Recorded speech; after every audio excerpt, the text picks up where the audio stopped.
What is up? What is up, guys? It is your boy, RC Apologist, and this is Theological Discussion. I'm your host, RC Apologist. And of course, for those who are tuning in for the live part, apparently I'm blowing my ears out having to listen to playback of me. I keep forgetting sometimes to mute that little playback so that way I can still interact and see what you're saying in your little comments here, whatever. But I'm still going to get my ears blown out unless I press mute. Unfortunately, things just are going to be like that. Anyways, we got a good show in line for you today, as we're going to have a very interesting guest, a very splendid guest. In fact, one I don't think we've ever had on here before of his type, besides of the fact that, a couple of people before have been on there, and that is of the furries. But however, this is more than that, my friends. We are dealing with new territory here.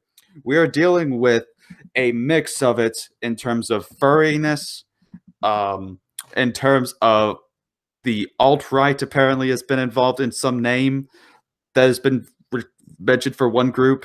Also, this guy's an author, which means out of anyone who's been on the show, he's more accomplished than all of us in terms of goals and tasks. And when it comes to apparently his profile picture, apparently it's even better looking than mine, and I thought I was the one with the most swag. Ladies and gentlemen, I would just like to make it an honor to allow this person to have a variety of topics that we're going to go over, and that is the good old-fashioned man that is Len Gilbert. Len, welcome to the show. Well, that was quite an endorsement. Thank you very much, and I'm happy to be here. Well, I'm glad that you're happy, because if you weren't happy, then we would have given you your money back. So it all works out in the end. So, first of all, again, thank you for coming on. I do want to go over, so just give us a little bit about yourself and who you are. Sure. I am the founder of the Alt Furry Discord, which became, in its original incarnation, as well as its current incarnation, the largest alt furry community in the furry fandom. In addition to that, I'm a longtime furry. Off and on, I've been a furry since longer than I care to admit.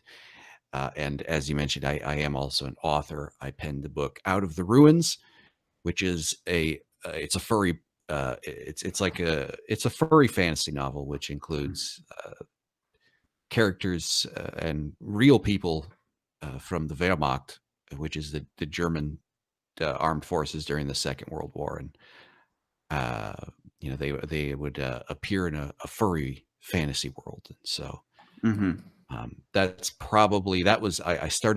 wrote that novel before I started the Alt Furry Discord channel, but I'm probably at this point a little bit better known for the Alt Furry Discord. Right. Okay, so there's like a lot of things I want to tackle based on that. So let's start with before we get into your book, which there will be definitely an endorsement on that. Then I haven't read it, but still I think that gives us some time to go into it. So that way, who knows, maybe you can convince me to actually take a look into it. But let me just ask this. So we all know that there is a controversy that's going on concerning, alt right in America today. I personally am not a part of an alt-right movement, or do not align myself with the political ideals of some of the people within the alt-right movement. Apparently, there's a right, so there's still some sort of mutual agreement on that concerning right and then alt-right. But I just want to ask this then, because for those, especially that are curious about that, alt furry, is that as it sounds, meaning, that it's someone who is alt-right and identifies as a furry, or is there something that comes more to that? No, first of all, it's just a hashtag. Second of all, alt furry was started, the hashtag itself started as a joke. We did start to make something a little serious about it, which I can get into in a second. What it means is just an alternative to the existing paradigm in the furry fandom as it is. The furry fandom is effectively run lock, stock, and barrel by communists, by progressives, and by Antifa terrorists. Combination of those three. And, there are some liberals who really, all they know how to do is roll over to those people and give them whatever they want. So for a long time, what alt furry meant was it meant an alternative to that. Okay.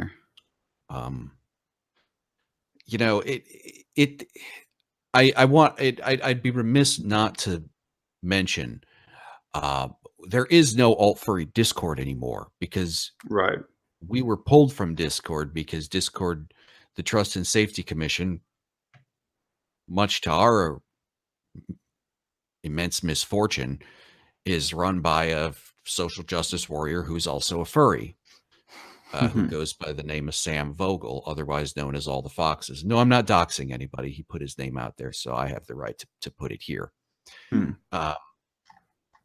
So we don't have that anymore. Our new platform is Xanadu. That's Xanadu, and we are on Telegram. We don't really call ourselves alt furry because, again, alt furry is just a hashtag, and I think it's probably most appropriate as just a hashtag. Our community's name is Xanadu. Okay. So just to clarify, y'all don't call yourselves that, alt furry, that is. Well, it's a hashtag. It's a hashtag that I participate in. It's a hashtag that I put in my bio. But at the end of the day, it is just a hashtag right now. And the community that I'm an admin in is called Xanadu. Right. Yeah, I would like to go more on that a bit as well, but I did actually, because I'm actually a member of that, but I'm not as vocal or as active. Are you really? Oh, okay.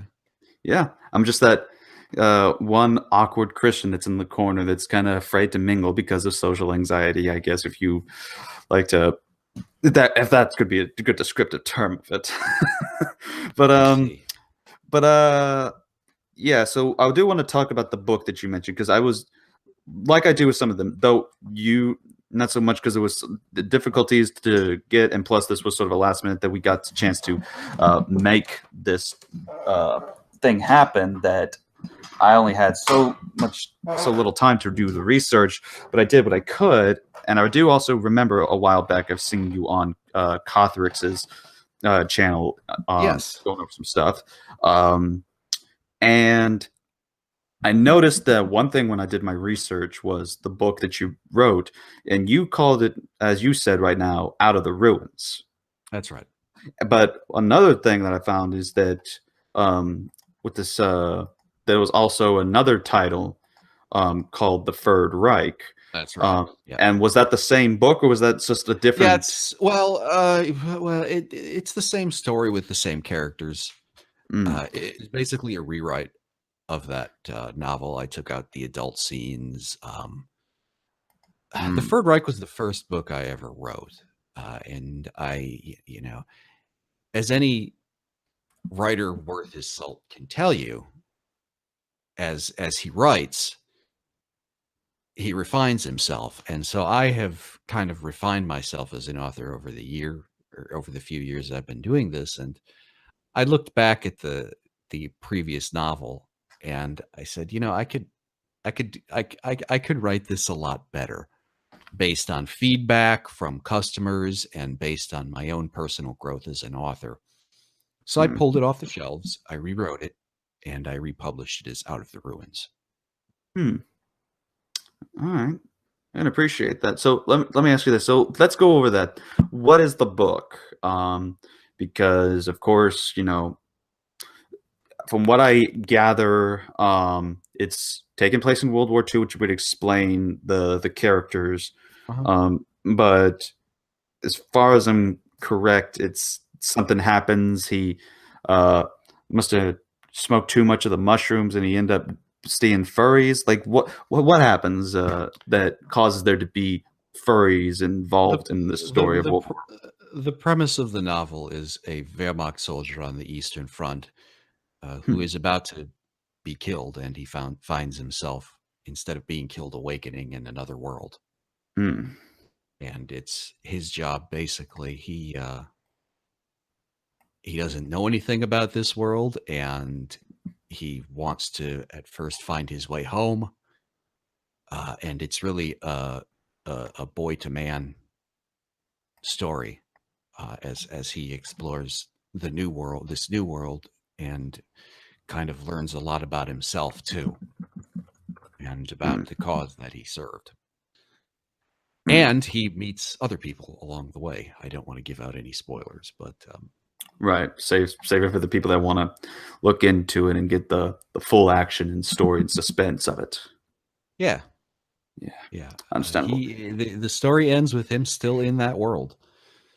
Well, at least we get that. I mean, so with that would be a good segue then to this. So being trapped in a world of furries and such.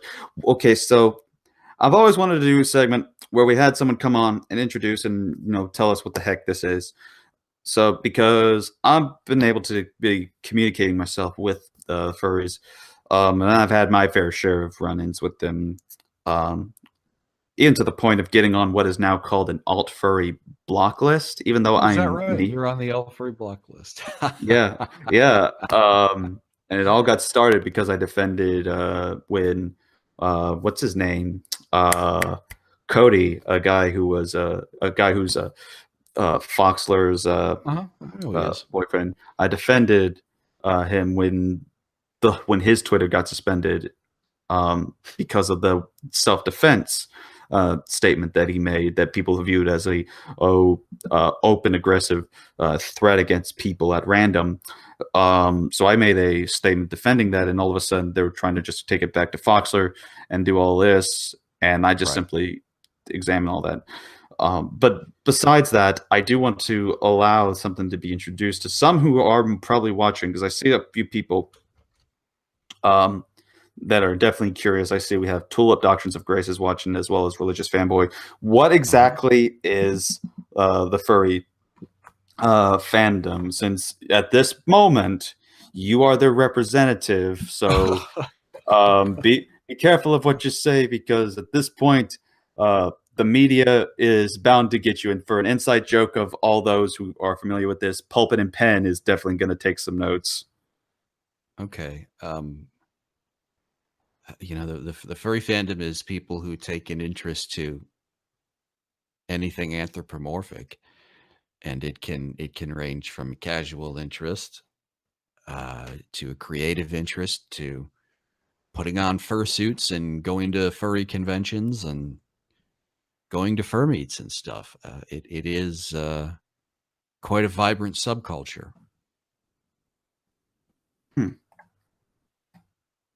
Let's see. So pretty much it's just someone that likes anthropomorphic animals. So it's based. That's what it is. So you don't even have to have the suit. Oh, heck no. I don't have a suit. That was literally gonna be my next question, is if that you had a suit. No, you don't have to have a fursuit to be a furry. You just have to be interested in it, right? Okay. So you just got to be interested, and that constitutes as being. If you can feel the affinity in your heart, then you are a furry. The infinity. You make it sound like the Force version, but for furries. Yes. Well, that'll be interesting. All right then. So let's go about this, because you have had the whole thing, with alt furry and such. Are you yourself alt-right? Where do you stand politically? No. Okay. I am a far-right nationalist. I used to. I mean, I saw a lot of promise in the alt-right until it took a hard white nationalist turn and started looking like the white nationalist movements in the 80s and 90s. If you're familiar with those, I am. When it started taking that turn, that was when I tried getting myself on the off ramp there, and I went back to being what I've always been, and that is a far right nationalist. Okay, so then, because I'm assuming, this is just me asking questions. That this whole white nationalist, that's kind of like the neo-Nazi kind of thing, like where it's the whole Um, stereotype of the Aryan type of people, right? it can include that, but it includes a lot of other things too. Okay. I'm not a white nationalist because I don't really believe in an American ethno-state, as it were. Mm, So I can't really call myself a white nationalist. okay. So In that then terms. what's this nationalist that you are a part of and what it constitutes? Like what's the essentials of which constitutes as that then? Um, I mean, to put it simply, for example, if you look, it's not really common in the United States as in a political manifestation, but if you were to look at Europe, Hmm. for example, um, if I lived in France, I would vote for the Front National. If I lived in Italy, I would vote for the Liga Nord. If I lived in Germany, I would vote for AfD. Um, if I lived in Hungary, I would vote for the Fidesz party. So, you know, there are far right parties in Europe, and basically what they believe is roughly what I believe. That on the right, socially conservative, but economically, I'm a little bit more in the middle, and I'm a little bit more authoritarian than what most people on the American right would be. Hmm. So it's mostly being more authoritarian. Yeah, Okay.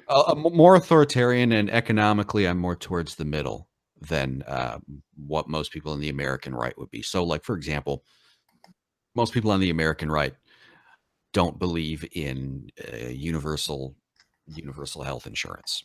I Hmm. believe in universal health insurance. I believe there should be a basic welfare state. I believe there should be a basic social safety net and stuff Okay. like that. A lot of people on the American right are would faint dead away at those things. Okay.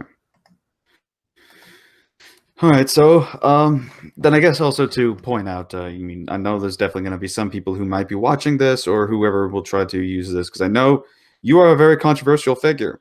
Oh, Um, sure. No, I'm ready for that. I'm rehearsed for it. It's certainly not my first rodeo, so well, I, in that I have case, I have you, prepared, and I rehearsed. well, So go right ahead. in that case, good. You've rehearsed for these questions, which is, uh, number one, do you think that the white race or the Aryan race is superior to the Jews or to any other race? No, Okay. Do you wish for a national state to be implemented that supports the idea of one group of people being more superior than another? no, Okay. Um, do you advocate for violence or hate against other people and uh, promote violence and hate against a certain group of people? no. Well, unless there's anything else that people can label for questions to what can decide what a Nazi or whatever they want to identify in this camp as a Nazi, which some people want to include people like you into that list and Oh, I'm others. sure. Yeah, that's fine. I I mean, mean, these I are don't see you as a Nazi based on those questions. yeah, So, right. Well, that's fine. I mean, mhm, I really don't care if people there on you the go. left call me that, because they're calling that to everybody else, and the Hmm. word doesn't mean anywhere near what it used to mean years ago. So, go ahead, call me that. Call everybody else that. I'm just going to move on, right? And I'll tell people what it is that I do believe, and lay it bare, as I've done with Cotherix. I've done talking to Dojo Dingo. I've done talking to Two Griffin, Hmm. and I will do talking to on this show, which I'm happy to do, and really anywhere else. Hmm. Which that's actually something I do want to mention before we get to a few things because of course we are going to definitely have to just because it's theological discussion, we'll have to touch on the theology subject a bit because it wouldn't be a theological discussion without a bit of that. I um, suppose. but who knows? Could be fun. I mean, I've had weirder surprises come about. Like one time we had Vin asking us on another podcast, why haven't we gotten her candy? And that opened up a whole can of worms where there was just like pandemonium, chaos everywhere. But hey, who knows what will happen? So,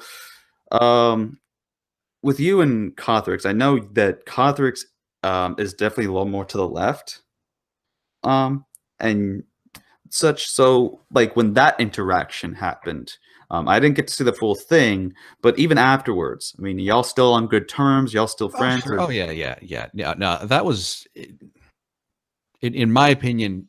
Well, that was my second favorite interview. My favorite interview is with Two Griffin, and if you haven't listened to that, I think it was terrific.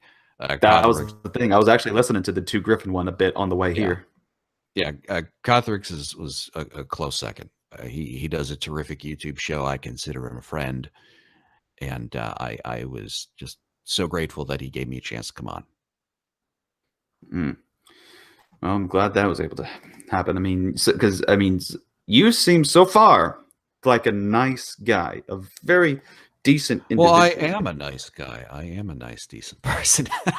But unless there's a secret agenda, people try to paint me to the contrary, but I'm just a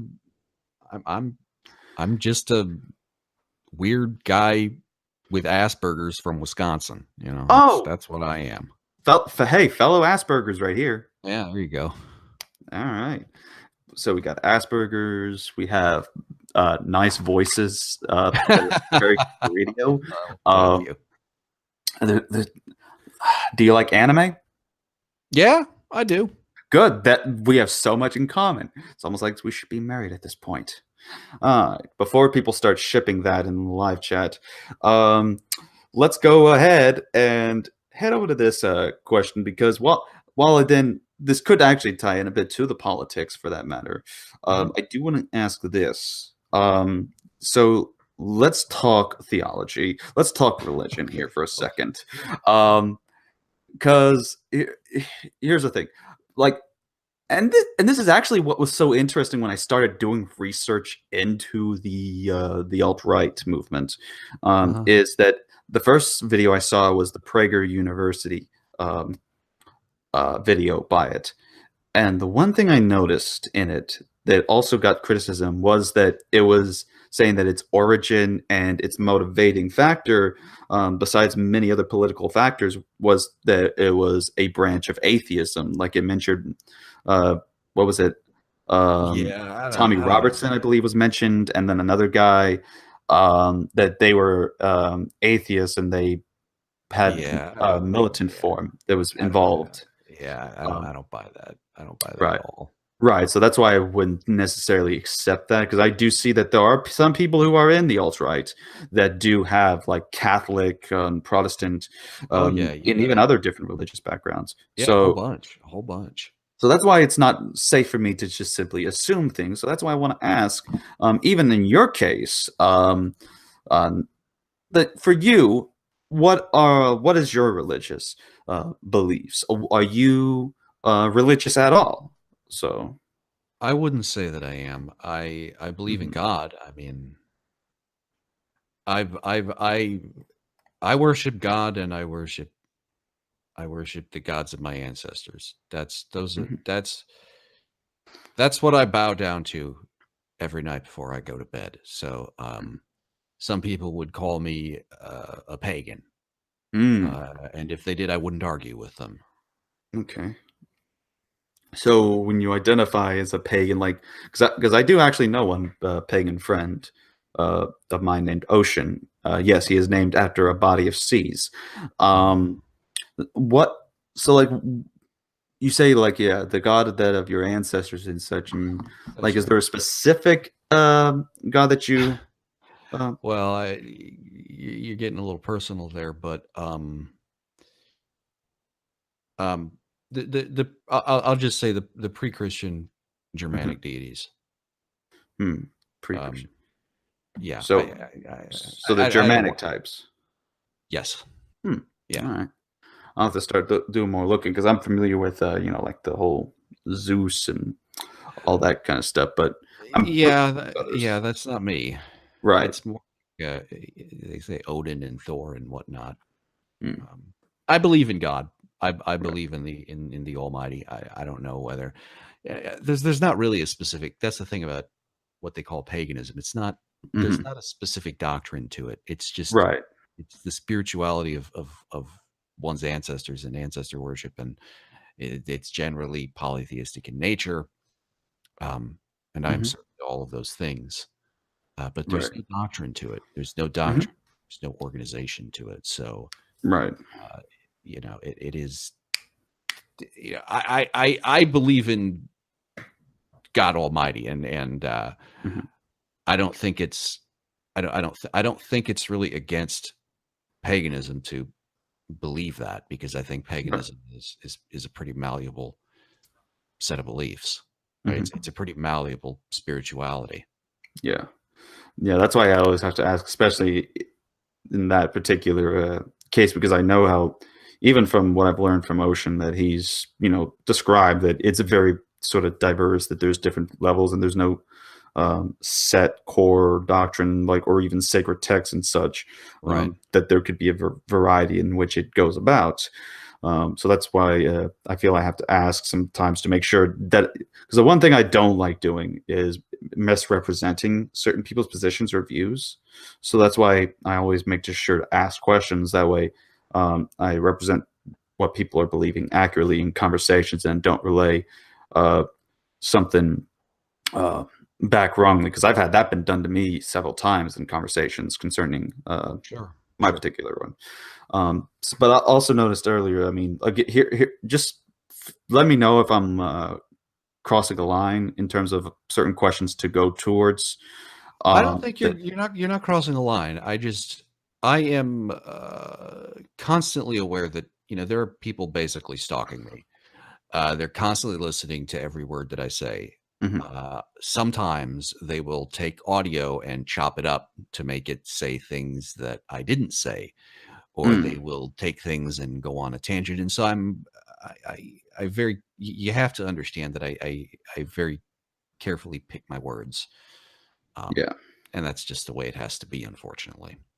Well, I don't mind that. I mean, because I mean, I can tell this, like, there'll be some people who will obviously, uh, you know, when they hear the term pagan, they think somebody who goes into the backyard and, or at least some of them, if you, at least, especially if you're down where I'm at here in the Bible Belt South, you'll have some people that think when they hear pagan, they'll think somebody that's going out in the back is slitting the wrist of a goat and making Well, some weird chant. I, I, But that's not it of the case. I don't think so. I mean, I am. I don't think people can really, on the surface level, the average American would have a very difficult time telling me apart from a Christian, unless I actually talk Hmm. to them about things on a deeper level. Hmm. So you're saying that it could be easy to mistake you as a Christian? Most people do. Well, Most it's people. well, it's probably because of the nice blue eyes of yours. Yeah. Well, that's actually not me. That's that's a that's a that's a reference of my character in Out of the Ruins. But The main character one that you mentioned. yeah, yeah, Mm, yeah, exactly. mm, You know, Christianity, as we know it, was especially like the Christianity in Western Europe. It was reformed, and it was made into something that was more palatable to the Germanic and Celtic mind, and so it was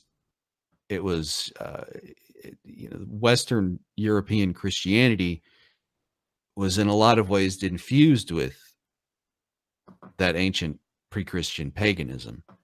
And so it is difficult for a lot of people to, on the surface level, tell me apart from a Christian. Um, so I really don't, and unless people actually get into a deeper theological discussion, like such as in this case, I don't mention it. I just mm, I let people think that I'm a Christian. I don't really have a problem with people thinking right. that. So then let me ask this. Is there any discussions or topics that Like, because I mean, I'm a very debatable type of person based on a couple of times that's gone on in the Furry Raiders chat that I've been involved in, and not to mention I've been involved in at least 22 formally moderated debates over my years on YouTube. 23 starting tomorrow. So is there any topics like that concerning like on when you had Discord or on Telegram or on Twitter if you use it, or anything in general when you're talking to some people, is there a topic that interests you to the point that you do like either debating or discussing for the sake of learning or understanding or reviewing certain points? Well, as an administrator, I don't debate all that often. It's kind of my job to find commonality between folks and to keep things stable. I mean, if other folks want to debate a little bit, they certainly can. I mean, I've that's not to say I don't get into debates in our Telegram. I think the other day someone was trying to say that Adolf Hitler was inspired by Karl Marx and communism in some bid to say that National Socialism and communism had some like root in common, which I found so silly that I had to debate that. So I just felt compelled to debate it. So I jumped in and debated it. A lot of people on the right seem to have this, on the American right at least, particularly older people. They buy into this idea that the Third Reich, or I guess what we more popularly refer to as so-called Nazi Germany, was like it was like no different from a communist state.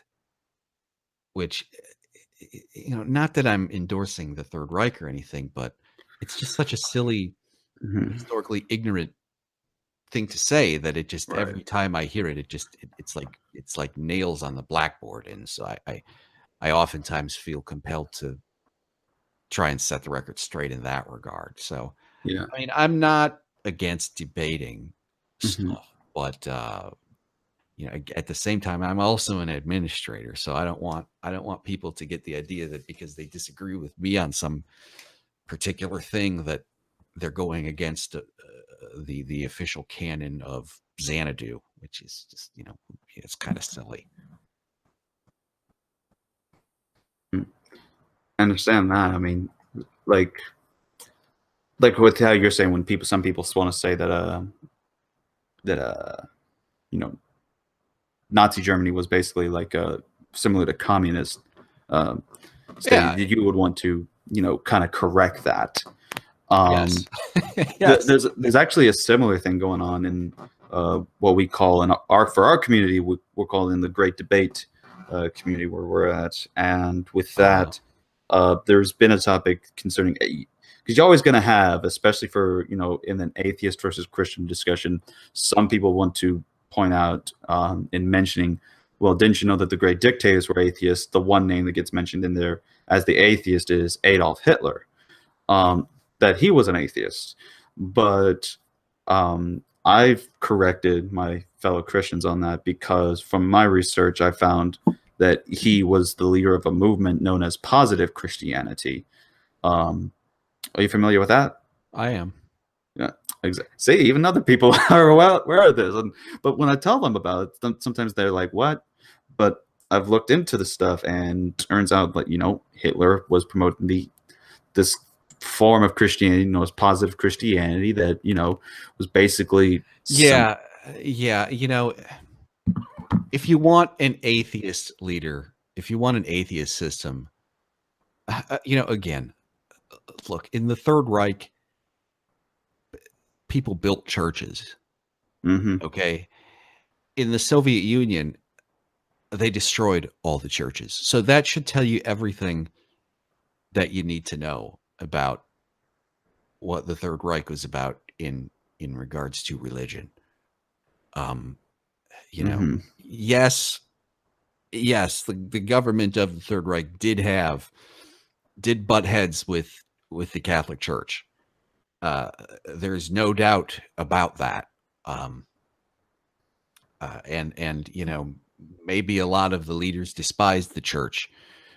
I think there was something that some internal memoir they published in the mid 1930s, before the war broke out, saying like listing all the enemies of the Third Reich, and at the top of the list was the Catholic Church. And interestingly enough, the international Jewish community was like number 6 or something. So yes, I mean, there probably was a good bit of animosity towards the church as a political entity, but at the end of the day, Catholicism was never outlawed. Protestantism obviously wasn't either. Wasn't outlawed in the Third Reich. People built churches, and they were certainly allowed to freely worship, which is a whole hell of. Again, I'm not endorsing the Third Reich. I'm just stating a fact. Right. And that was a whole hell of a lot. It's a world of difference between that and the Soviet Union, where they destroyed churches and outlawed religion. Yeah, and because I can definitely understand within that. I mean, with communist Russia, obviously can state that because their whole thing, I mean, has sort of atheism behind. As if you read some of the manifestos and such, but you also have, I mean, even the actions, the destroying of the churches and such. But in terms of Nazi Germany, there was, you know, because as far as I remember, there was a bit of unity with the Catholic Church. But you said, but because that's the one thing I do want to touch on a bit as well, still, is that you said on that one list or the memoir that the Catholic Church was on top of the list of the enemies of theirs. I think so. Yeah. I mean, that granted, it was done in the mid 30s. So yeah, it was done, you know, probably 2 or 3 years at least before Kristallnacht. It was done before the international Jewish boycott of Germany. So, you know, you have to take it for what it is, right, as a historical piece. But yeah, my understanding of the Third Reich is that they saw the Catholic Church as a threat to their political hegemony. And some of the moralism, some of the moral constitutions of Catholicism really flew in the face of what the Third Reich was trying to do, like putting all, you know, they saw it as un-German. First of all, it was a belief structure that was outside of Germany that many Germans still adhere to. Number one. Number two, it was a power structure that was outside of control of the German state, that had tremendous influence over German people. A lot of folks in the higher echelons of the Third Reich, particularly in the SS, saw Christianity as a whole as a Middle Eastern and specifically a Jewish invention, and so they didn't like it as a whole. You know, I think it was the Catholics that stopped the what do you call it, the mass euthanasia program. Just jogging my memory here, I think I think Hitler stopped those euthanasia programs because they feared that the Catholics in the Rhineland would basically all rise up and put a clamp on it. So, you know, there were serious ideological tensions between the Third Reich and the Catholic Church, for sure. They papered over it a lot of times. They just kind of let it be because, again, you know, with world history and events of world history going where they did, they, I guess, thought that they had bigger fish to fry. I'd be down with that fish as long as it was a catfish fried. I mean, hey, Southern boy here. I love my fish, you know. I do want to try to open up the chance to, you know, since we are doing a live streaming version of this, it'd be a good chance to allow the audience to submit some questions to ask, because I do know we got, along with some what looks like some familiar faces, we got some new people that are also tuning in that are probably not so much aware with you, and it could be a good time for them to learn a bit. about some questions they have, either concerning your book, concerning who you are, and what you know, anything else that, you know, could be of a good curiosity that they may have for you. Um, and of course, Religious Fanboy agrees with me because he is always right. Catfish is awesome. Thank you for that. And of course, hello to Lego Freak in the chat as well. So let's go to this for the last ending segment, because I always liked asking this out of people.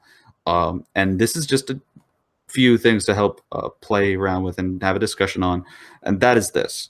So you identifying as what you stated you are, in terms of belief system wise and belief of a god. So you wouldn't say necessarily that you 100% believe what Christianity teaches, right? That's right. Okay. So then here's the question then.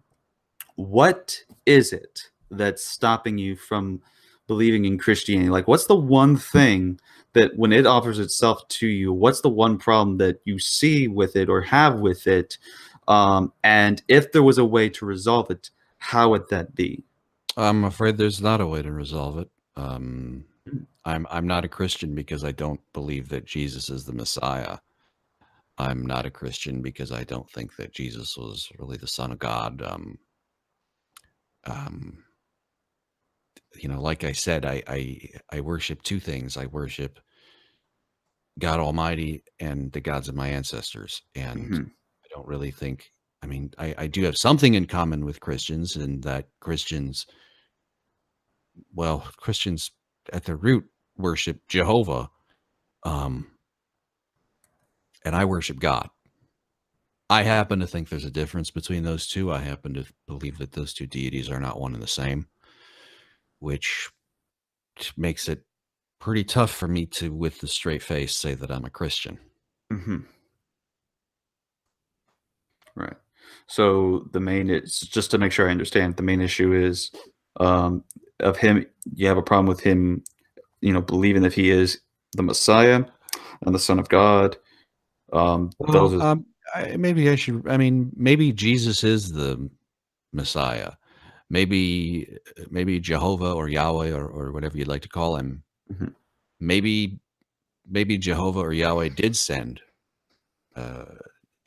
Jesus as their one. The Bible says their one begotten Son. Maybe they did. But if he did, I'm saying it's really not any of my business, because I don't believe that Jehovah is the Almighty. So it doesn't really, I guess, concern me. I think, you know, Christians will, basic Christians, which I assume are Catholics included, believe that Jehovah is the Almighty. You know, that's what it says in the Bible, and certainly that's what it says in the Torah before the Bible, you know, the early parts of the Bible. I guess my fundamental doctrinal difference would be that I don't see the Jehovah in the Bible, which of course was retranslated into God is actually God. And so I don't see Jesus as my savior. Okay. Well, we'll end it there, but I will say this. I mean, of course, if you ever want to have a discussion on that, I mean, feel free to message me on that. I in the Furry Raiders, and I think the one time in Xanadu, there's been times when it's either been mutual or someone has aggressively come at my beliefs on that, and I'll be more than willing to handle any objections that normally get brought up, or any discussion for that matter, if someone wants to have a mutual discussion. But I will say this concerning that, you know, on the comment where you said it may not be much of a concern, for me, it would be in the sense of that, you know, this is just speaking from my perspective, from where I'm coming from. And that is, it is in the similar way in which I see someone who is slowly struggling from an effective poison that has been taken, and that they need the cure in them that would help them into life, then rather than the slow death.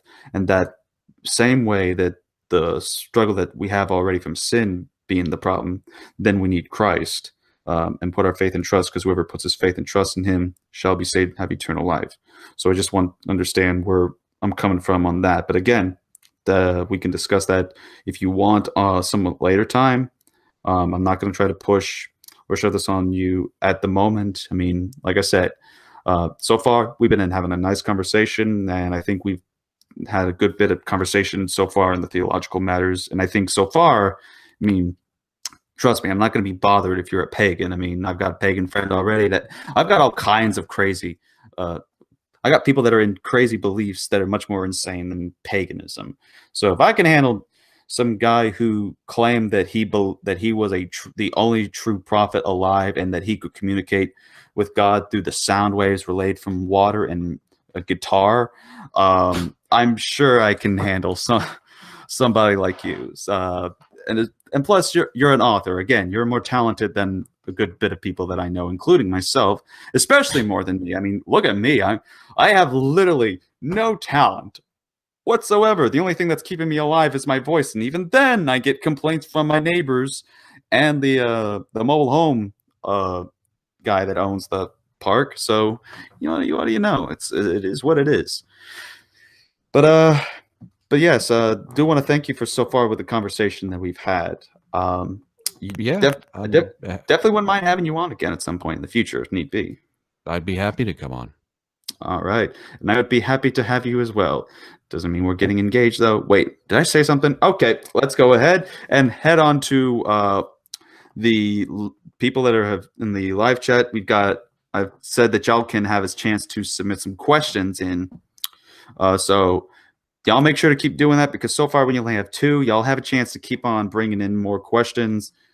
So we're going to go ahead and start with Lego Freak 446, who says, Len, do you believe Jesus was a real person, even if he may not be the Son of God? And I just want to comment that I don't know if this was intentional or not, that he used son as in the S-U-N, son that is being praised. Praise the Son. Yeah, I would assume he meant S-O-N, but right. I would assume that's a typo. Yeah, I think Jesus was real. The historical records are pretty extensive on it. I mean, not only do the Jewish records talk about Jesus, but the Roman ones do too. And so when I'm seeing 2 separate accounts from 2 separate peoples in the same place, and they're corroborating, I tend to say, yeah, that's probably real. The Romans were pretty good record keepers. All right. Sounds good to me. All right. So our next question comes from Yeshua Bot and asks, do you read the Bible? Yes. I've read quite a bit of it. I wouldn't call myself a scholar on it, but every week the Jehovah Witnesses come from time to time, and we'll talk about the Bible. So good old Jehovah Witnesses. Yeah, there's them, and I'm a little ashamed to say this because I think people might take it the wrong way, but just for purely entertainment value, I've watched a lot of, just for entertainment value, folks, I have watched a lot of the Westboro Baptist Church, and in an ancillary, unintentional way, I've learned a lot about the Bible in watching the arguments with the Westboro Baptist Church and the subsequent Bible research that has come from watching those and being entertained by them. Oh yeah, I've actually tried to get into a debate with one of the representatives, because I've seen one of them came in our community in one person's podcast a while back. I forget who it was. I think it was Nate Phelps was his name. Okay. But yeah, like the main thing to keep in mind is also that because there's a lot of things that they are that you just don't get because you already are flooded with the very anti-homosexual language that's utilized, but they're King James onlyists. They believe that only the 1611 King James Bible is the inspired word. If you use the ESV or anything else, then you're using a perverted, corrupt book that's not even the Bible or the Word of God. And they're hyper Calvinist, which is very extensive. That's why they're always Yes, so. indeed they are. Yeah, that's why. Yeah. That is why they are the way they are. Yeah, that's why they don't preach grace or a gospel out there. They say that's why they're praising their destruction, because it's like there's no chance of redemption and there's no use in us preaching to you. None of that's going on in there at all, because they believe it's just gonna happen. So let it destroy. It's pretty much anarchy to a degree if they're just gonna let it happen, or let's see what happens, and don't do anything or worry for that point. So yeah, that's actually interesting. I mean, I would suggest another method of watching and forming like arguments. Like, is there a specific reason why the Westboro Baptist Church? If I'm just curious, because I know people probably going to want to, if we leave it there, then that's definitely going to be fuel for some people. Is there any specific reason why them specifically? Well, I mean, they're entertaining, and lots of people. Good point. They draw eyes. They've drawn the eyes of millions of people, and I'm one of those millions who watch them. And I think a lot of people watch the Westboro Baptist Church, and most of them are horrified, but they see it and they wonder why and how. And I am one of those. I wondered, why are they the way they are, and why do they believe what they do? And so I looked a little deeper into it, and I looked at some of the arguments that people had with the Westboro Baptist Church and how the Westboro Baptist Church would counter them. I think on their website, they have like an FAQ, which goes over all the doctrinal arguments that people have thrown at them, and they give them an answer back. And so I've looked at that. I've looked at those arguments, and in doing so, not that I agree with the Westboro Baptist Church, because it's kind of a moot point for me, because I don't consider myself a Christian. I've learned a lot about what the Bible says through watching those really interesting arguments. One that I would suggest, if you want another form of entertainment, that again, I don't personally recommend this guy's method, but it is still entertaining to see how he sometimes does things. That is a guy by the name of Seitan Bruggencate. Okay. He does a form of a presuppositional apologetics to the degree that it's pretty much a mirroring of the stereotypical Socratic method, where like someone says, like, I don't believe that or I don't think, or the laws of logic, or God doesn't exist, and he'd be like, how do you know that? And he's like, because I can trust my reasoning. I can see the evidence and see that it's true. Oh, how do you know that? And so he does that quite often, you'll hear, and it can either frustrate someone or it can lead down a rather interesting rabbit hole. So it's very entertaining, to say the least. Religious Fanboy asks, what's your favorite anime? Oh, good grief. It's been a long time. I haven't watched anime for a long time. I've been a fan of Trigun. I like that's a little old. I'm kind of dating myself here, but hey, I love it. Yeah, I really like Trigun. I thought Trigun was really good. I used to watch a whole bunch of them. I used to watch Azumanga Daioh way back when. I guess I liked Inuyasha too. It went on forever and ever and ever. Man, Inuyasha, that was the one show I remember. Like, I woke up, it was at a point where it was only on Toonami, at a point where it could only come on at 3 o'clock in the morning, and I was lucky if that was able to even happen for me. And how old were you at the time, if you don't mind me asking? Oh, I was what was it? I think it was in middle school to. Okay, see, that is a fantastic age, and that is a fantastic time, and you were lucky to have been able to find that. Oh yeah, I mean, it happened because I was trying to sleep, and I would keep the TV on, and there was times I would wake up at a certain moment, and if I was lucky, boom, it was on the TV. I was a big fan. I watched a lot of Saturday morning cartoons, and that once the '90s ended, that basically ended on network TV. and it was a ritual for me, and it was an uplifting ritual for me. I know that sounds kind of weird, but it's true. It was.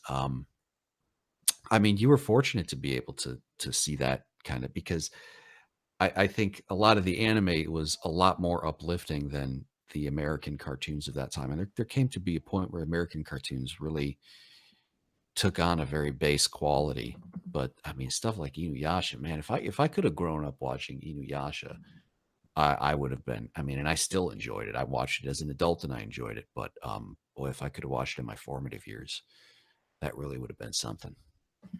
You know, because when you're younger, you take things in like a sponge. Stuff has more of a psychological impact on you, right? Hmm. And a lot of that Japanese stuff is really just top notch. Really just fit. It maintained kind of that ethereal quality that American cartoons. I don't know if American cartoons were ever all that did ever reach that level, and they're certainly different. But after the late '90s, American cartoons, in my opinion, really dropped off. So Hmm. you were You know, lucky to be able to watch stuff like that on TV at that age.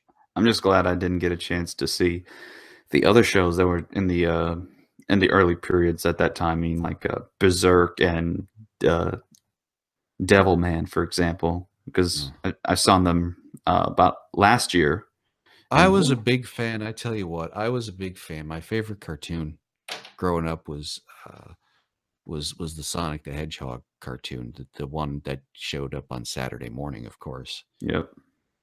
That was kind of my favorite. Although I had a whole bunch of other ones that I liked in the '90s too. Mm. I wish they had peppered some of that. I wish the networks had peppered some of that with some anime, because I think if I'd have seen anime in my middle school years like you That's had, what I was saying. I think it would have just blown me away, and I would have been a huge fan. I would have been a much bigger anime fan than I ended up being. Hmm. Absolutely, you and me both. All right. So thank you for your question, fanboy. Yeah, Uh, yeah, it was an interesting tangent to go off on. well, I mean, what's a better way to go on it with anime at this point Yeah, for indeed. theological discussion? We have the Keyblade Xemnas. He asks us, or asks you, since you are the subject, you are the guest, and you will receive these questions, and you'll receive them gladly. He asks you, what do you think happened? Wait, that's a. I'm pretty sure there was another one before that. Okay, why do you? You know what? I'm just gonna, because he seems to be wording this as a two-parter, so I may well just do it like that. He says, Uh-huh. "Why do you think early Christians died for their belief in the resurrection, and what do you think happened to the body of Jesus?" And he says this if it wasn't asked already, but it wasn't. So, the two-parter. What do you think of the early Christians that died for the belief in the resurrection, and what do you think happened to the body of Jesus? Um, I think the body of Jesus. Okay. I guess this is kind of where I have to explain a few things about myself. I have Sure. been very strongly influenced by, uh, well, it started off as Buddhist thinking and Buddhist philosophy, and then it kind of morphed into Hinduism as well. Um, and it still affects kind of my thought process on spirituality to this day. Uh, I you know I think the body of Jesus went where it went. I mean, I think it went into the ground like all the rest of us did. Now, there's talk about how Jesus appeared and stuff, and I don't discount that. I'm not one of those people that says, "Oh, that didn't happen." Um, there are a lot of accounts in history of dead people showing up in what appears to be the flesh, Hmm. but it's not actually their earthly body, but it's a I guess for in the most common way of putting it, it would be they would show up in an astral projection, basically. Uh, which means that physically their spirit takes that physical form, and it's still there even though the body is gone. The spirit can breathe in a physical form on the earth, but it didn't last. I think that, when I read the Bible and I see the part where Jesus physically appears after his death, Mm-hmm. I see a lot of other there are a lot of other instances in Hindu spirituality and Buddhist spirituality where the exact same thing happens, and it's described in a different way, but it's their astral body. So if I had to guess, I would say that Jesus came back in an astral form from the afterlife, temporarily, of course. Mm. All right. But his body was still in the ground. But his body was still in the ground. Mm-hmm. That's what I think. That's what I think. Well, hey, that was the question. Was what did you think? So, all right. Thank you for your question, Keyblade. Lego's got another question for us or for you. I'm so, because normally I'm used to the one that's getting these because of the other show I've got, but this is not that show. This is Theological Discussion, not Ask RC Apologist. Literally, that, and I'm not kidding. That's not saying it's like some sort of phrase. That's literally the name of the show. But yeah, Lego Freak wants to ask, Len, which anime is better, Christianity or Islam? Or what about the original manga, Judaism? I'll have to go with Christianity, I guess. I mean, woo! At least we get some points on that one. Yeah. Because I know some people that are into the anime of Islam, and these are people that, I mean, you like Berserk and you like Devilman, and you like a lot of blood and abuse that goes on with that show. I mean, hey, down for it. Yeah, I think Lego was doing some double entendre, but yeah. So thank you for that, Lego. We'll have this person being the last one unless somebody puts in one more. Sure. And that is from Trivian Vladmore. Mr. Len, do you think the political storm that's hovering over the furry fandom is going to pass in time? And before you answer that, I don't. Oh, you don't? Go. No, not at all. No, this is the tip of the iceberg. Oh. Yeah, that's the one thing that worries me, actually, because, I mean, personally, that's why I am not so much committed or curious to be a furry myself, is because after having dealt with some of the people in your fandom, there is just like, I can see where the talk has been about like this crazy like irrationality, basically, where you have people who just all they care about is if you agree with their political perspective or on how they perceive something, then that's fine. There's absolutely no problem at that point. You can be friends. You're on the YouTubes together and having all kinds of fun.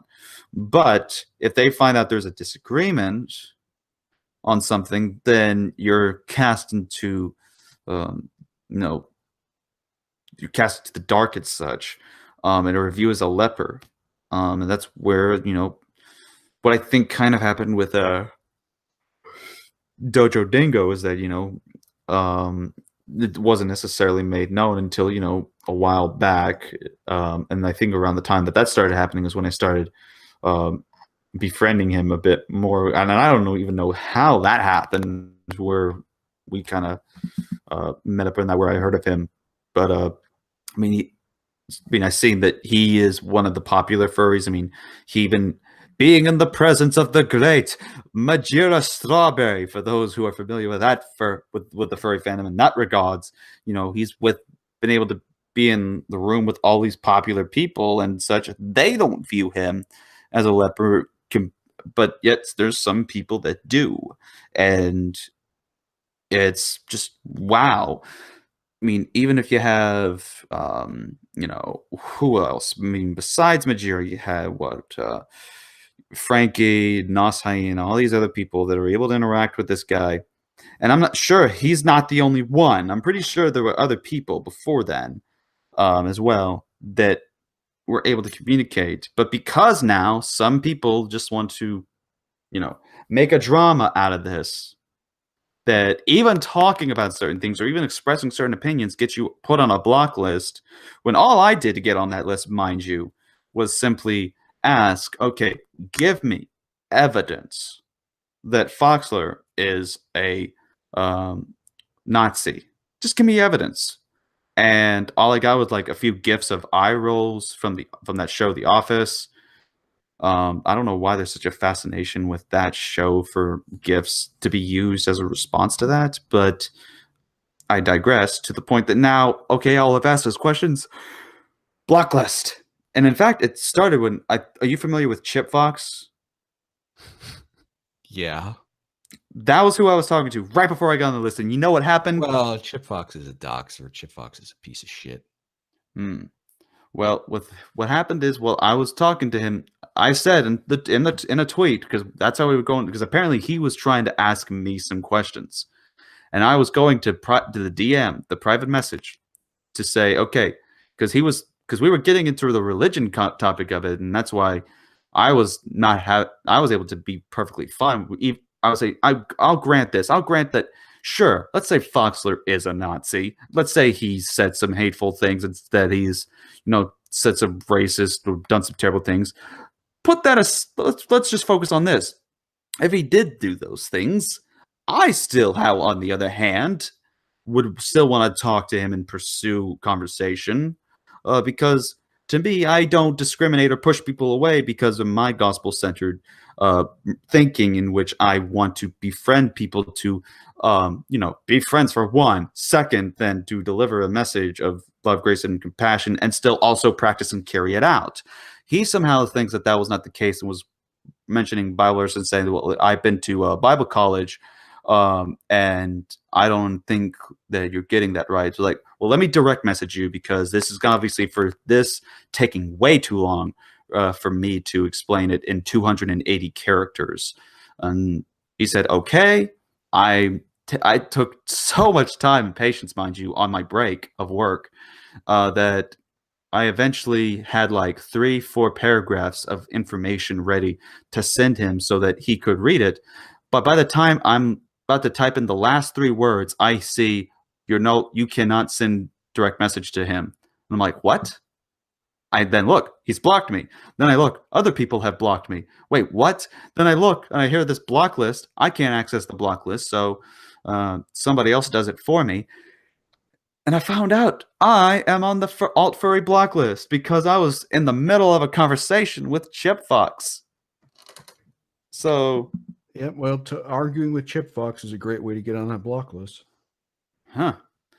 Well, in fact, Chip Fox was one of the original authors of that block list. So I've seen. He was the one who started it. That idiot. Hi, Phil. That idiot put Stefan Molyneux on that list, by the way. Who's Molyneux? Stefan Molyneux. Oh, Stefan. Yeah, Chip Fox put Stefan Molyneux on the alt furry block list. And who was that? Well, he's a super famous YouTuber with like millions of subscribers. Oh, wait a minute. Awesome Is guy. Is he a podcast guy? Yeah. Free domain radio, I think he does. Yeah, that's somebody told me that I forgot what his name was, but that he was put on there, and he's not even a furry. Yeah.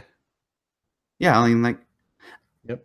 I guess it kind of shows that they'll put anybody, because I mean, he's on there. I'm not. Yeah, Phil puts anybody on there that he doesn't like because he's a paranoid wacko. And so, just for some people who are like watching this, who may have interactions with them, with furs in the future. Well, if you want to get on that block list, disagreeing with Chip Fox on Twitter is a great way to do it. What would be a way that you would, just for suggestions, what would be your suggestion for people to not get on that list? Don't talk to us. I don't know. So you would advise people to just stay away from y'all, from Xanadu and such. Yeah, that's a great way to stay off the block list. Oh, there you go. I mean, if you're I worried guarantee about you getting someone's on a gonna block take- list that a bunch of nut jobs, Yeah. a bunch of nut jobs all fall. I mean, who cares, right? I mean, these people are fragile. They're pathetic. Why would you want to be their friends anyway? I don't understand why people get upset when they get put on the block list. They ask to be taken off. Like, dude, stop. You're making us all look bad. You're being weak and you're being a cuck. Right. Well, to be fair, for some of them, is that I can imagine, for example, say that one, you weren't, maybe for some people, weren't actually trying to get involved in this conversation and the whole like dialogue that we get in when we discuss like the whole issue of politics and all that stuff. They just may have said one comment that one person decides to take offense to, and I'm pretty sure if I remember correctly, it's a multiple run. That block list is run by multiple people, and of which some people could just simply, report a name to add to that list, right? Oh yeah. And so someone could do that and get them in there, and then next thing you know, like people that they were friended with gets blocked and such. And I heard from one person that friends that they were people they were friends with now, because they're on the block list, now they no longer want to talk to them, as if again, the whole leprosy, someone's a leper, stay away from him, shoo. People were never your friends to begin with. Those people were never your real friend to begin with. And frankly speaking, everybody has to make sacrifices these days. If you're on the all-furry block list and you've lost friends, number one, those people are scum. Number two, you didn't start it. We didn't start it. Alt Furry didn't even start it. They're the ones who started. They're the ones who decided to do that. And we all, because these people have all gone mental, we all have to make sacrifices. If you're going to be in the furry fandom, you're going to have to, if you're going to be in a furry fandom, you're not going to be a total cuck, then you're going to have to make sacrifices. And that's just the way it is. It's not my fault. It's not Alt Furry's fault. It's not Blumir's fault. It's not your fault. It just is what it is. And, part of being a man is making sacrifices in life, folks. Yeah. But yeah, so, I mean, for me, I can definitely understand where they're coming from, but I kind of agree that, we still have to expect that, people are going to be like that. And if it happens, then we grow from it. Because there's times that where I have come in controversy where people have not liked what I've said. When people saw the video where I said I think people can still be saved after taking the mark of the beast, I've definitely lost some followers, but I still managed to gain some. And here I am, 1,300 subscribers, versus when I posted that I wasn't at 1,000. So, I mean, it's you are who you are as a unique individual, and so you'll make friends. And I would much rather, and I think you would much rather want to have friends that fit with what you're saying. I mean, sure. I mean, if they want to have their friends that disagree, that agrees only with there's what we would call the beliefs that and such that are more with the far left and Antifa. And all, sure, go ahead, have your friends, but at the same time, if we want to also then have friends that are similar with that, and there are probably going to be people that will do that, they're going to come and they're going to keep growing. Every group, every person is going to keep having friends that grow. And I think that's important because it still shows a sense of community, and it shows that even in certain situations, some people are going to be able to care at that point. And even people that are on opposite sides, who knows? You may meet an Antifa person that wants to be your friend, and you identify in a certain conservative perspective in terms of your views. That may happen. I mean, sure, miracles in terms of that happen every day for where I'm at. So, I mean, who knows? So, yeah, I mean, I'm honestly just hoping, though, that it does pass the whole politics in the fandom. But of course, you said that to you, that's not going to pass in time. But who knows? Because I mean, with the anime fandom, we had that when you remember Hetalia, right? Vaguely. Well, they had of course, World War II was the theme around it, and they had a guy for Germany was represented in a similar way that the Oh, character right, there right. is represented. The whole Aryan, blonde hair, blue eyes, and people had a problem with that being represented. And there was a censorship that was done. They had to censor the word Jew because the joke that was mentioned was Romano or Romania was basically saying, "Hey Hasselhoff, I got the present for you." Um, and he said either a present for you or got something cooking up for you or cooked up for you. And Germany looks over and is like, "Oh, what is it? Another Jew?" And so they had to censor the word Jew there. And so they did that because there was a joke that was similar to that of a Nazi joke. And people took offense that, even the dub just would itself have included something like that. People got butthurt over it, but the majority of the fans were able to say, you know what, it's a show.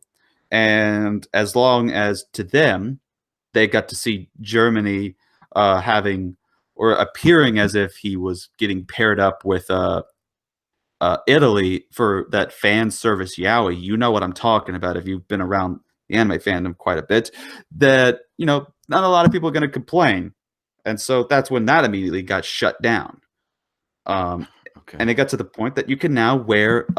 Funny thing, you can't go to a furry convention with your red armband with the white paw print on it, but at an anime convention, you can wear a red armband with a white circle that says yaoi in the middle, and you're cosplaying as some of these characters from the show. So we have that, and we have no complaints as far as I'm aware. Yeah, anime is a whole different animal. Which is why at any time, if y'all want, you with your alt furry people or whatnot, as though I'm not official, as a non-official representative from the anime fandom, you are more than welcome to attend our conventions, for we are certainly more welcoming than some of the people. Oh, that would be lovely. I would love to attend an anime convention. I'd love to set up a booth. I mean, I don't write anime-oriented stuff, but I think it'd be great if I could. Hey, there's a convention that I occasionally go to called Louisianime. In Baton Rouge, and I've already sent in my submission for the next panel there because I did a panel this year. So hey, who knows if you ever want to try to come to that? Hey, bring it on. That'd be like an awesome time. I might be able to make it for that. Ooh, now I'm tempted. A date with Len. Will it be fate? Will it be destined? Oh, who am I kidding? I'm a Calvinist. It's predetermined already. All right. So yeah, we got time for that one. What was it? The only one? Okay, yeah, we do have another one. Okay. How the heck do you pronounce this? Colin Michael McKell. Oh my goodness, you people these weird names. You pronounce it so weird. Okay, so Colin, I'm just going to call you Colin. He asked, what do you... Well, I think we already got that answer a bit, but I'm going to just say it anyways. What do you think of occultism/paganism? Well, occultism, my understanding of it originates from... In the West, it originates from the Roman mystery religions from the late Roman time, and I know that many of them have roots ultimately in Persia or Egypt, and I get that. But that's when they showed up in significance in the West. I think there's some really interesting esoteric knowledge in occultism, but I also think that it is very dangerous when put in the wrong hands. So that's what I think. All right. Okay, so I gotta ask this because this is a funny one, and I play a good one to end on. Is mayonnaise an instrument? I don't know. I don't know what they're talking about. Well, don't know if mayonnaise is an instrument. I don't know if it's some kind of inside joke. I'm not picking it up, so I don't know. Well, I would personally just want to say that I think mayonnaise is an instrument, but it's not as beautiful as butter. Butter is the better instrument, is more melodic, and especially good when you play E-I-E-I-O. What the? Oh, someone was trying to say, okay, apparently it's SpongeBob. Oh my, why didn't I remember that? It was a SpongeBob joke. It was one of the questions that Patrick says, like, is mayonnaise an instrument? So, okay. Wow. Now I just feel stupid ending this one at this point. Oh, it's okay. I think it was a good conversation overall. I mean, absolutely. I mean, you are a wonderful guy. Again, your voice is... That's why I had to actually turn you up a little bit, because I want people to hear that voice. Okay. I mean, try saying Yugoslavia. Yugoslavia. Just like that. And a lot of people have just fainted from listening to that voice. Even at competition with me.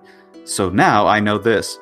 In conclusion from this entire conversation, I have gained a rival in terms of the voice. So, that being said, Len, it has been a pleasure. It has been a privilege having you on Theological Discussion, where for the first time we did manage to get not just the religious discussion involved, but a variety of topics. And I think that can be something to spice up a bit, because we love having a nice spicy conversation, but you need a good bit of salt, pepper, and all kinds of seasonings to make a nice, cordial discussion.